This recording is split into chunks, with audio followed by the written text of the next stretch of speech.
Greetings, Earthlings.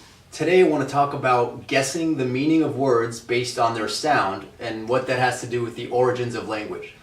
I know for myself and for many of you, you've probably had cases where you've seen vocabulary words and you did not know what they meant, but you felt like you sort of had an idea, maybe they meant something positive or negative or large or small, and it turns out you were pretty close to the actual definition. And maybe you thought like that's just like a personal superpower you have, but I want to go over why this stuff might work, because I've never really pursued it, and you know the reason why it works can be pretty fascinating. So I want to give you guys some ideas. So let's just take an example. So let's say we have words like mellifluous and chaotic. Now let's say you don't know what these words mean.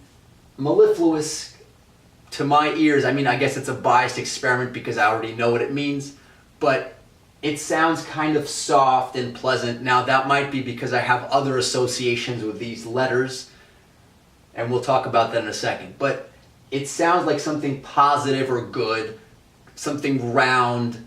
I don't have negative associations with it. Whereas chaotic, it sounds jaggedy. So like the chaotic, just the sound of the words, like it sounds very sharp and edgy. So if I had to guess, I guess it's probably something that's not great. And indeed, mellifluous is defined as sweet or musical, dealing with the voice or words, or pleasant to hear. Whereas chaotic is a state of complete confusion and disorder.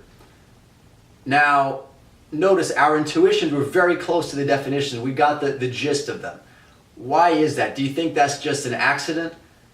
Let me give you guys like one interesting study, and by the way, check the links in the description. I'll provide at least one great article and maybe more on the stuff I talk about here. So there was this Bouba Kiki study, and people from many cultures were given two blobs and asked to, and they weren't told which one is which, and asked to identify which one do they think is called Bouba and which one is called Kiki. And in fact, most people, the vast majority, say this one is the Bouba and this one is the Kiki. Now, my immediate reaction is, well, that's because Bouba sounds like bubbles and this is round. But they ran this in different cultures. They didn't have the English language and those associations. So far it seems like this is a pretty widespread phenomenon, and I don't want to say it's been proven conclusively, but there's a lot of evidence for this. So read up and check more about that. Now, in terms of the origins of language, you know, so there's primates, and if you're making sounds and you're a caveman, you're like, at some point, once you have more objects and things get a little more complex, your fellow cavemen might not know what you're talking about. So if I say, oh, and I'm pointing at a stream, but then I say, oh, and I'm pointing at a tree, the two ohs don't really tell me, you're like, which one are you actually talking about? So then I can get a little more fancy and say, do, go, and now, so like I start to add a little more complexity into the language, and that could be part of the origins of language, just you start building and building on it. Now, here's a really interesting thing. Though if you search for this online, you'll find the word for mother is very similar in a lot of language, not just the European languages, you know, not just like the Latin-based, in African cultures, Asian cultures, South American cultures, in many parts of the world. And a lot of them sound something like mom or mother or mama, or a lot of them have the letter M. And not everyone, but a lot, the vast majority. So question is, what is it about the M? So one theory might be, well, there was just one culture that sort of spread or conquered other cultures, and everybody just took the M because one guy or one culture started the M. But, you know, if all these widespread cultures that didn't necessarily have contact with each other all use the M's, maybe there's something deeper.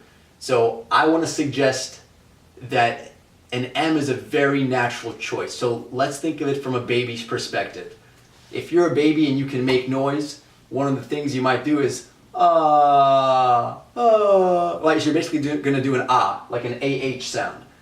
Now what happens when you close your mouth as a baby? So like if, let's say you're breastfeeding or you're trying to get food or you're closing your mouth as a baby, the second you go, you just said the letter M. Try to close your mouth on the ah and not say a letter M. It's actually pretty hard. So you're gonna go into an M. So mama, right? So that's why the M might be so prevalent. So mama is like a natural choice. Now, once you've exhausted that, so like the most immediate thing a baby is gonna want, right, is to be fed. So that's the mom. He or she wants the mom and breast milk. Now beyond that, now let's say there's another person like the dad or the grandparents or whatever. So a lot of cultures, from my studies, they use typically one of these four letters. So it's either a B, a P, a T, or a D. So there's dada like dad, tata, baba, papa, like one of these letters or some variation. It doesn't have to be a ah, but it's very close. Now let's think, once you're a baby and you can do what's the next sound you can make? You could blow air. So you could do ba, ba, ba, ta, ta, da, da, ba, ba. So now I group these together because the B and P, if you're studying vocal production, they're related, and the T and the D are related. So the T is like a silent version of the D, and the P is a silent version of the B. So pa, pa, pa, pa, pa, but then ba would be like if you're adding sound to the P, and like if you're adding a pitch to the P, then you would have the B, and the T would be the sort of the silent version of the D. You can study this and get the terminology right, but the idea is, so that's why one of the easiest things beyond the A and the M that you can do is kind of blow air. So ba ba, da da. So that's why we might have mom and dad. Now, what's the point that I'm trying to make here? So when we're trying to guess these off the sounds, it's not just like a mere association with other words. The way the language was invented, if we go back to the cavemen, was fairly sensible. In other words, why would you do something that didn't help you? Like, people did the most obvious thing. So if this evolved naturally in so many cultures, what that tells us is our intuition for what a word means can oftentimes be pretty good. It's not always going to be accurate, so there are going to be exceptions, a lot of exceptions, but maybe 70-80% of the time we might be a little bit in the ballpark just by having a feel. Like, does this word mean something like faster, slower, darker, lighter? Anyway, I'll leave it there. Hopefully that gave you a little bit of food for thought, and next time you see words, just maybe think about the origins of language and how these words came to be. And I might do a little bit more of this in future videos and get a little bit more into the music of language, but I'll leave it here for now. All right, see you guys.